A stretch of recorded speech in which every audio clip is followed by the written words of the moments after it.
Olá pessoal, bem-vindos ao Love Matemática. Eu sou o professor Thiago Basílio e é sempre uma honra ter você aqui comigo. Hoje a gente vai dar continuidade ao estudo do volume 3 do PET do segundo ano do ensino médio. Só lembrando que o tema desse PET é probabilidade. Na semana passada a gente tratou de alguns conceitos muito importantes para o estudo que a gente vai fazer nessa semana, tá? Só relembrando aí, a gente viu três conceitos, tá?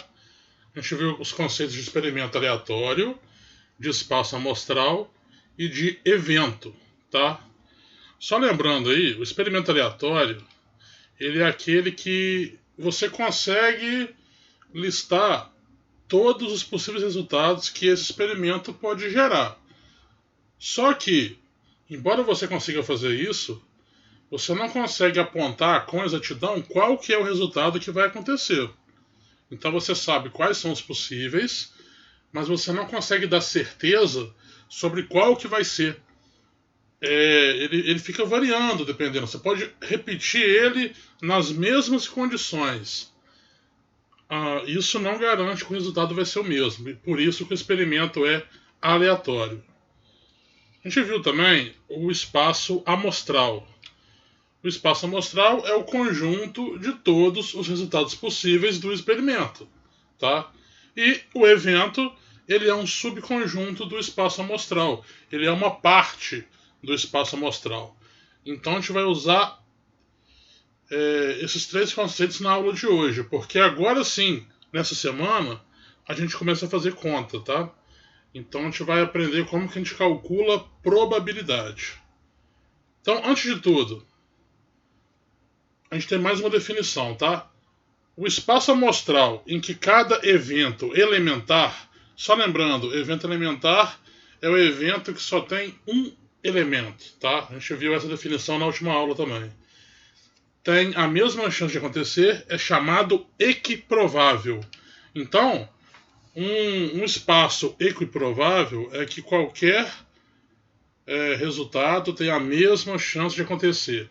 Na verdade, né, assim, tem que tomar um certo cuidado com essa questão de falar que qualquer resultado tem a mesma chance, mas a gente vai trabalhar, a gente vai afinar isso daí. Mas o importante é que cada elemento ali tem a mesma chance de ocorrer, tá? Isso seria um espaço equiprovável. Em um espaço equiprovável, a probabilidade de ocorrência de um evento A é indicada por P de A. E esse P de A ele é um número que vai medir a chance do evento A de fato acontecer. Tá? Então esse P de A vai ser um número. É ele que vai dar a chance. Esse número P de A ele vai ser definido como o quê? Como que a gente calcula ele? Vai ser a razão entre o número de elementos do evento A e o número de elementos do espaço amostral. Então, quando ele fala razão, ele está dizendo uma fração, uma divisão. Então você vai dividir o número de elementos que o evento A tem pelo número de elementos do espaço amostral todo, tá? Então a gente ganha aqui a nossa primeira fórmula dessa matéria, que é a seguinte, né? A probabilidade do evento A acontecer é igual ao número de elementos de A dividido pelo número de elementos de ômega. Lembra que esse ômega é usado para representar exatamente o espaço amostral.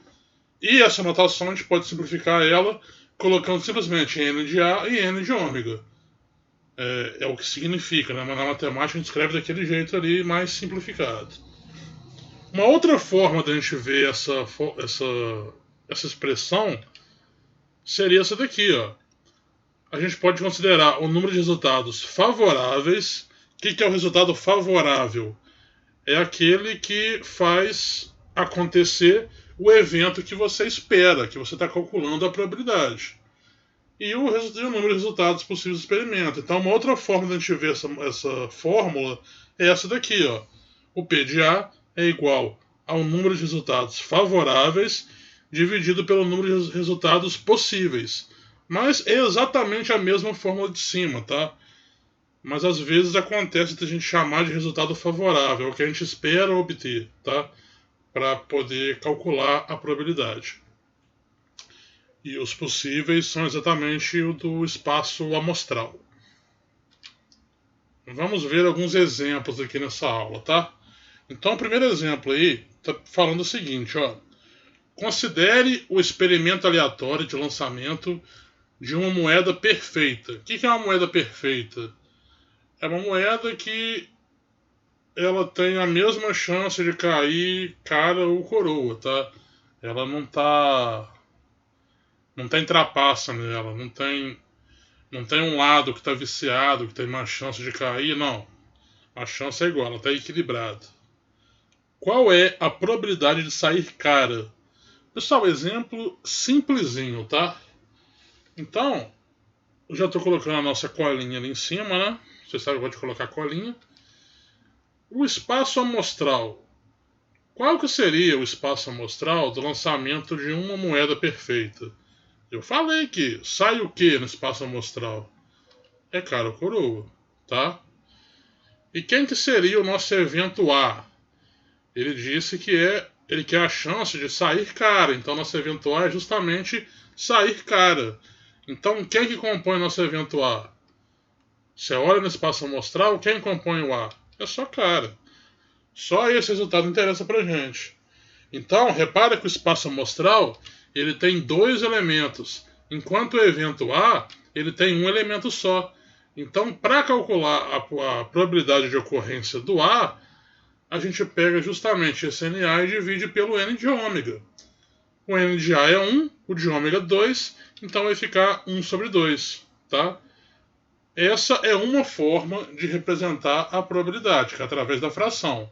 Só que eu espero que vocês lembrem aí, é fundamental a gente ver isso, né? A fração ela tem três formas de representar, vamos dizer assim. Tem a forma fracionária, tem a forma decimal e tem a forma percentual também, tá? Então, eu vou procurar nos exemplos aqui trabalhar com as três formas, porque pode ser que você pegue uma questão que tem alternativa, porque a questão aberta tanto faz, você escolhe qual que vai ser a forma que você vai representar, mas numa questão fechada, que já tem as alternativas, às vezes vai aparecer as alternativas em fração, às vezes vai ser em decimal, às vezes vai ser em porcentagem, então é bom a gente aprender a lidar. Então, o primeiro passo aqui é justamente dividir o numerador pelo denominador para a gente poder obter a forma decimal. Dividindo 1 por 2, você obtém o 0,5, que é o meio, né? O 1 sobre 2 também é meio. E para você passar do decimal para a porcentagem, basta que você multiplique por 100. Então vai ficar 50%, ok? Então a probabilidade de sair caro vai ser igual a meio, 1 sobre 2, né? Ou pode ser 0,5, ou pode ser 50%, dá a mesma. Tudo ali quer dizer a mesma coisa, ok? Exemplo 2. No lançamento de um dado perfeito, de novo, o dado perfeito é o quê? Que qualquer face tem a mesma chance de sair. Então a gente continua num espaço equiprovável, tá? Qual é a probabilidade de sair um número maior do que 4? Então, pessoal, de novo a nossa colinha está ali. O nosso espaço amostral, quando a gente joga um dado, pode sair o quê? Pode sair 1, 2, 3, 4, 5 ou 6. Ok? E o nosso evento A, segundo a questão, é que o número seja maior do que 4. Então, olha para o espaço amostral. Quem ali é maior do que 4? Vocês concordam que é o 5 e o 6? Ok, né? Então, o nosso espaço amostral, ele tem quantos elementos? Tem 6. E o nosso evento aqui, ele tem quantos elementos? Tem 2. Então, agora é a hora de calcular a probabilidade. Vou dividir o 2 pelo 6. Vai ficar 2 sobre 6. Repara que essa fração ela pode ser simplificada. Eu posso dividir em cima e embaixo por 2, obtendo assim 1/3. Tá? E agora eu posso obter as formas decimal e percentual. Dividindo 1 por 3, a gente vai encontrar uma dízima periódica, 0,3333 e por aí vai. E na hora de passar para a forma percentual, eu vou multiplicar por 100, só que como esse número tem infinitas casas decimais, a gente vai aproximar esse valor. A gente vai parar ali, por exemplo, com 2 casas decimais na porcentagem. 33,33%. Ok? Então essa vai ser a probabilidade de sair um número maior do que 4. Escrita ali de 3 maneiras diferentes, sendo que na porcentagem, como a gente escreveu, ficou com uma forma aproximada. Tá? Enfim. Exemplo 3. Em uma caixa, há 6 bolas brancas e 4 bolas vermelhas. Qual é a probabilidade de, ao acaso, ser retirada? Letra A, uma bola vermelha, e letra B, uma bola branca. Então, segue a colinha lá em cima. Pessoal, espaço amostral aqui. Em casos como esse, você poderia pensar, o espaço amostral é formado por todos os resultados possíveis. Então, o espaço amostral seria branca e vermelha. Só que você tem que considerar que o espaço amostral são todos os possíveis resultados. Nesse caso, como você vai tirar uma bolinha, pode ser qualquer uma das, no caso ali, 10 bolinhas, né? Tem 6 brancas e 4 vermelhas. Então, se você fosse listar o seu espaço amostral, ele como conjunto, realmente só faz sentido você colocar só branca e vermelha. Mas, por questão de cálculo, você teria que colocar branca, branca, branca, branca, branca, branca, 6 vezes, e vermelha, vermelha, vermelha, vermelha. Você teria que repetir o elemento para não te atrapalhar no cálculo. Só que assim, você não precisa. Então, para você poder evitar essa repetição, não é necessário mais que você liste o espaço amostral em casos como esse, que você tem uma repetição de elementos iguais ali, tá? Então, na verdade, a gente só vai olhar qual é o total do espaço amostral. Então, nosso espaço amostral são todas as bolas da caixa, que eu já mencionei. No total, a gente tem 10 bolas. Então, nosso espaço amostral tem 10 elementos. A gente vai chamar de evento A justamente a retirada de uma bola vermelha. Repara no enunciado que a gente tem 4 bolas vermelhas. Então, esse conjunto ele tem 4 elementos. Ok? E vamos chamar de evento B a retirada de uma bola branca. Pelo enunciado, a gente tem 6 bolas brancas. Ok? Bom, agora é questão de calcular. Para calcular a probabilidade do A, eu tenho 4, no total de 10, vai ficar 4 sobre 10. Repare que eu posso simplificar. Se eu dividir por 2, vai ficar 2 sobre 5. E essa é a forma fracionária. Se eu quiser trabalhar com a forma decimal, eu divido 2 por 5 e obtenho 0,4. E se eu quiser a forma percentual, multiplico por 100 e vou obter 40%. Ok? E o B? O B são 6. Um total de 10 vai ficar 6 sobre 10. Posso dividir por 2 também. Vou obter 3 sobre 5, 3 quintos, né? Essa é a forma fracionária. Se eu quiser a forma decimal, eu divido 3 por 5 e obtenho 0,6. Multiplicando por 100, eu vou obter 60%. E aí estão as 3 formas de cada uma das duas respostas ali. Ok? Essa questão é bem legalzinha e aparece com frequência questão desse tipo aí, tá? De questão de tirar a bolinha da urna, essas coisas. Exemplo 4. Qual é a probabilidade de, ao retirar uma carta de um baralho de 52 cartas, obter: letra A, uma carta de copas, letra B, um as, letra C, um as de copas, letra D, uma carta com naipe vermelho e letra E, um 3 vermelho? Eu sei que nesse momento, com certeza tem gente aí que está pensando, gente, o que ele está falando? Eu não conheço baralho. Tem gente que não conhece, pessoal, realmente. Tem gente que não conhece, mas aqui, para estudar a probabilidade, a gente vai ter que conhecer baralho. Então, pensando nisso, a gente vai ter um curso aqui agora, um mini curso de baralho, tá? Tá com a linha ali em cima de uma vez. Então, a gente vai aprender como é que funciona o baralho, tá? O baralho comum ele tem 52 cartas, tá? Essas 52 cartas elas são divididas em 4 naipes. Cada naipe vai ser representado por um desenho diferente, tá? É os desenhos que tem no meio da carta. São vários desenhos repetidos, né? Se você for olhar bem uma carta. Eu vou mostrar daqui a pouco um baralho completo. A gente tem 2 naipes pretos, que são os naipes de paus e espadas. E a gente tem 2 naipes vermelhos, copas e ouros, ok? Então são 2 naipes pretos e 2 naipes vermelhos. Cada naipe possui 13 cartas, tá? Porque divide igualmente. 52 dividido por 4 vai dar 13. As cartas são Ás, 2, 3, 4, 5, 6, 7, 8, 9, 10. Aquele J é o valete, o Q é a dama e o K é o rei, tá? Então, já aprendemos o básico de baralho aqui. Vou mostrar para vocês. Essas daí são todas as cartas do naipe de paus, tá? Então tem as 13 cartas aí. É o que eu falei, tá vendo? Tem os desenhos ali. O desenho ele acompanha também o número da carta, né? Se a carta é o número 5, você tem 5 desenhos lá no meio.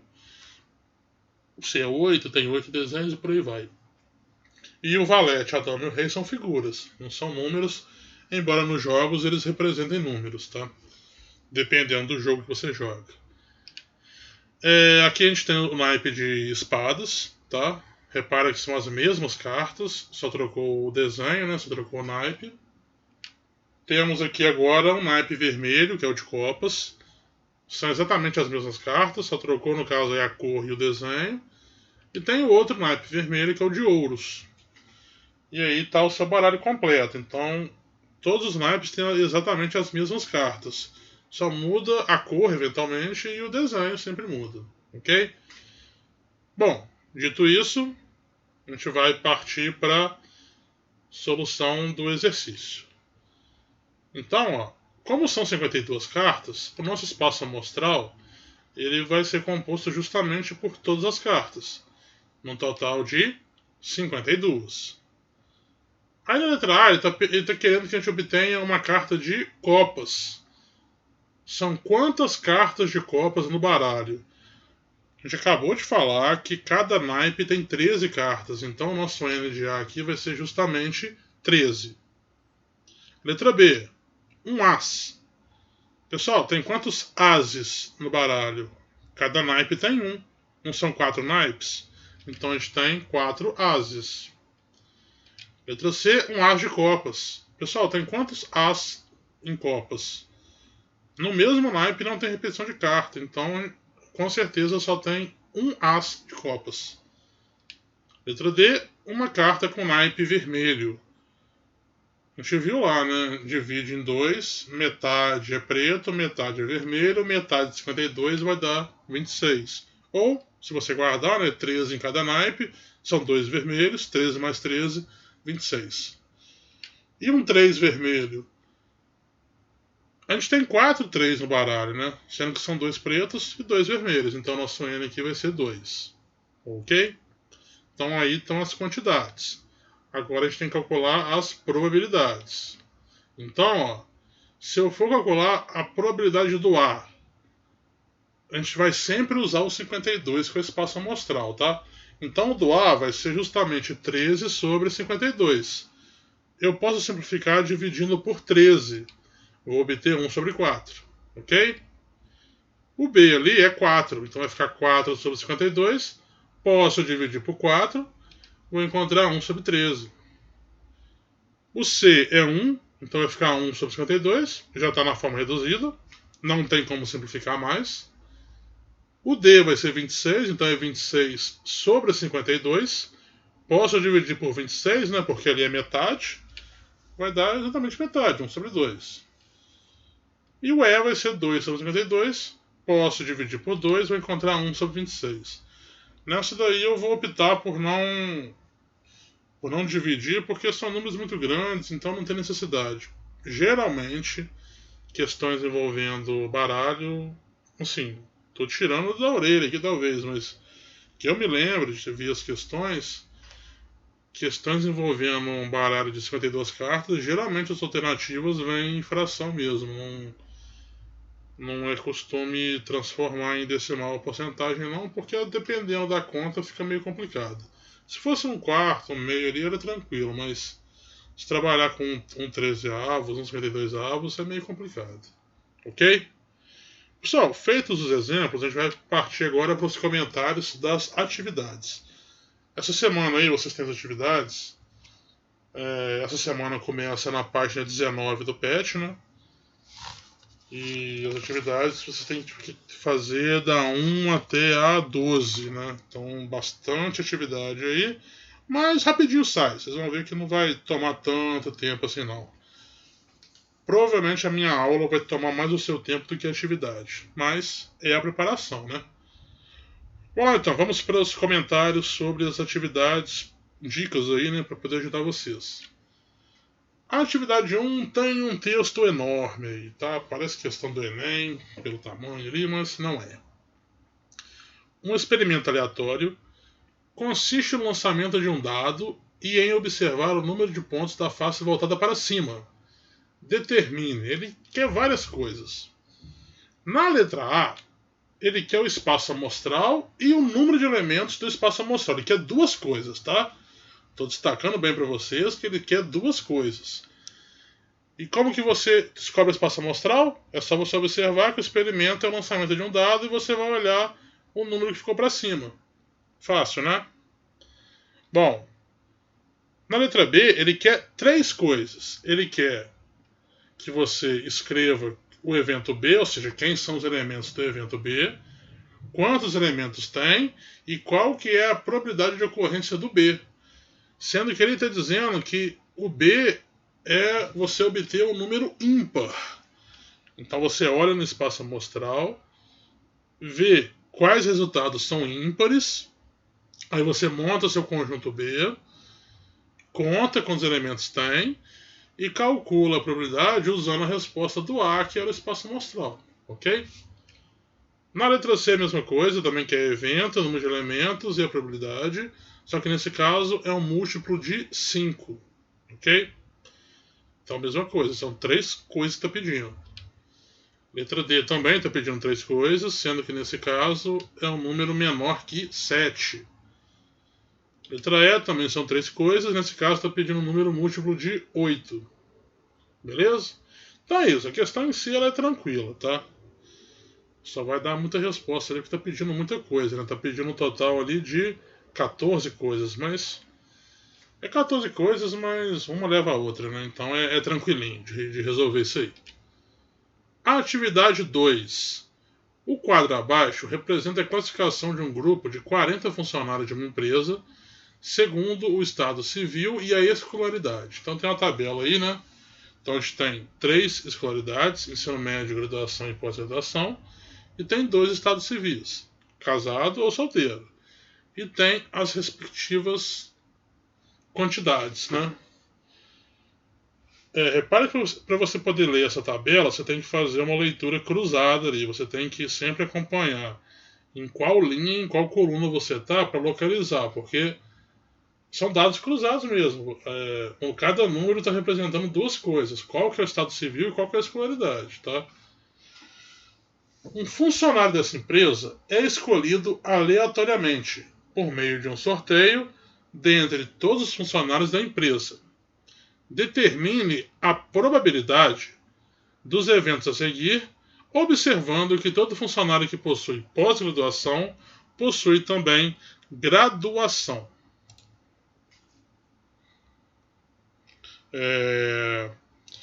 Deixa eu passar aqui. Então aí vocês têm quais são as probabilidades que ele está pedindo. Letra A de ser solteiro, letra B de não ser graduado, a C de ser pós-graduado, a D é de ser casado e não graduado, o E é de ser solteiro e pós-graduado, e a F é de ser casado e pós-graduado. Então, ó, repara uma coisa aí, por favor. O total de funcionários é 40, tá? Então, aí você já tem o seu espaço amostral, porque vai sortear um dos 40. Aí na letra A, ele está querendo, por exemplo, saber de ser solteiro. Então você olha lá na tabela, já que ele só quer saber o solteiro, não importa a graduação da pessoa, não importa a escolaridade dela. Então simplesmente você vai na linha lá do solteiro e você pega todos os valores. Então você vai fazer uma soma aí, antes de dividir por 40. Ok? Tudo bem? Aí letra B, não ser graduado. Aí você pensa, bom, quem tem graduado? Quem é graduado é porque tem graduação. Então eu vou tirar só ele e vou calcular o resto. Só toma cuidado pelo seguinte, lá atrás falou, todo funcionário que possui pós-graduação possui também graduação. Então quem é pós-graduado também é graduado. De forma que se você fala que a pessoa não é graduada, o que sobrou para ela? Sobrou o ensino médio, ok? Então, nessa letra B, você vai considerar só o ensino médio. E aí não importa qual que é o estado civil. Ele só quer saber exatamente da escolaridade. E quando você olha ali, ser casado e não graduado, você vai ter que olhar o quê? De novo, não graduado a gente já sabe. É só ensino médio. Aí você vai pegar na coluna do ensino médio, você não vai mais olhar a coluna toda. Por quê? Porque agora ele só quer casado. Então você só vai olhar para aquele 12 ali. Aquele 12 representa pessoas casadas e não graduadas. Ok? E aí por aí vai nas outras questões. Tranquilo? Bom, a atividade 3, tranquilíssima também, é do Portal da Matemática. Depois procurem, tá? Portal da Matemática é Vocês vão ver lá que tem muitas aulas voltadas para o BMAP, mas tem o conteúdo inteiro do ensino fundamental e do médio. Aí tem videoaula, tem apostila, tem exercício, tem de tudo lá. É um site bem interessante aí. Qual a probabilidade de, aleatoriamente, escolhermos um número par dentre os elementos do conjunto 1, 2, 3, 4, aí tananã, que continua nessa sequência, até chegar no 21, 22, 23. Então, pessoal, ele quer que a gente escolha um número par, tá? Então, seu espaço amostral já está escrito ali, é só você saber quantos elementos que tem. E aí basta você saber quantos números pares que tem nesse espaço amostral. E aí você faz a conta para poder achar a probabilidade de ocorrer um número par. Ok? Atividade 4. Sandra comprou uma caixa de balas sortidas. Na caixa havia 8 balas de sabor menta, 6 balas de sabor morango, 6 balas de sabor caramelo e 4 balas de sabor tangerina. A probabilidade de Sandra escolher na caixa, ao acaso, uma bala de tangerina é... Então, pessoal, ele quer saber para você tirar uma bala de tangerina. Então você tem que fazer 3 perguntas. A primeira, quantas balas você tem no total? A segunda, quantas balas de tangerina você tem? E a terceira, qual é a probabilidade de você escolher uma bala de tangerina? E aí toma cuidado pelo seguinte, peraí, eu não coloquei ali, mas você certamente não vai encontrar a resposta de cara ali, tá? Simplifica. Você vai chegar numa resposta, você vai ver que não vai bater, não se assusta. Simplifica, divide pelo mesmo número em cima e embaixo que você chega na resposta. Ok? Atividade 5. A roleta ilustrada a seguir não é tendenciosa, ou seja, qualquer espaço ali tem a mesma chance de ocorrer. Então, de novo, é um espaço equiprovável. Fazendo o ponteiro girar nessa roleta, a probabilidade de sair um número ímpar é... Então, assim, não tem muito o que comentar, tá? Ele quer que saia número ímpar, então você olha ali quantos números você tem na roleta, tá? Quantos são ímpares e qual que é a chance de sair um número ímpar, você calcula, tá? Beleza? Então, cuidado que ele não está perguntando quantos números diferentes, ele quer saber quantos espaços você tem na roleta, tá? Número 6. Uma caixa contém bolas de cores variadas conforme mostra o quadro abaixo. Então você tem aí 40 vermelhas, 25 verdes, 15 azuis e 10 pretas. Ao se sortear uma bola dessa caixa, a probabilidade de sair uma bola azul é... Então, de novo, tranquilo, ele quer saber bola azul, tá? Então, você tem que saber primeiro qual que é o total de bolas. O azul já está escrito ali, você vai fazer a divisão. Mais uma vez, simplifique. A resposta não vai estar de graça ali, já não vai estar pronta. Você vai ter que fazer mais uma conta, tá? Então, além de somar e montar a sua fração, você vai ter que simplificar para poder encontrar a resposta certa, ok? Esse é o grande detalhe de questões de alternativa que está tudo em fração. Quase sempre você precisa simplificar. Bom, dando prosseguimento então, atividade 7. Escolhido ao acaso um elemento do conjunto dos divisores positivos de 60, a probabilidade de que ele seja primo é... Então, pessoal, divisores positivos de 60. Eu vou deixar aqui no card ou então na descrição do vídeo um link de uma aula que eu fiz na semana passada, inclusive. Semana passada não, essa semana agora, desculpa, que eu já gravei essa aula antes, mas saiu essa semana, junto com a aula de vocês. É uma aula do 6º ano, que o tema é justamente divisores, tá? E lá eu fiz justamente o exemplo de como que a gente encontra os divisores dos 60. Foi totalmente por acaso, eu não tinha visto que aqui ia cair isso, tá? Então eu vou deixar aqui para vocês o link. Quem não sabe encontrar divisor, assiste lá, procura qual que é a parte, tá? Que eu explico como que a gente encontra e aí você vai conseguir montar o seu espaço amostral. Porque esses divisores vão justamente formar o espaço amostral. Bom, então ele quer saber a chance de sair um número primo. Então, de novo, são 3 coisas. Quais são os divisores positivos de 60 e quais são os números primos, sabendo que o número primo é um número que é divisível só por 1 e por ele mesmo, tá? O 1 não entra, porque o 1 não tem o por 1 e por ele mesmo, no caso do 1 é o mesmo número. Ele tem que ter 2 divisores, tá? Então, feito isso, você chega... A terceira pergunta seria justamente qual que é a probabilidade. Beleza? A atividade 8. Os alunos da turma de Marta combinaram de se encontrar no parque municipal. Cada um deles utilizou apenas um meio de transporte para chegar ao parque. A tabela a seguir mostra os meios de transporte utilizados e o número de alunos que utilizou cada um deles. Então a gente tem aí de transporte, a gente tem ônibus, metrô, carro e bicicleta. 9 alunos foram de ônibus, 12 de metrô, 6 de carro e 3 de bicicleta.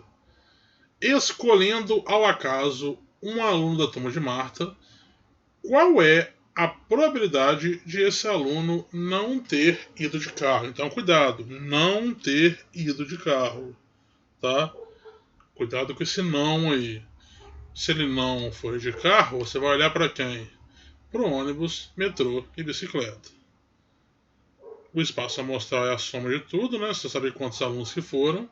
E aí fica tranquila a questão. Eu entrego demais a resposta, né, pessoal? Brincadeira, hein?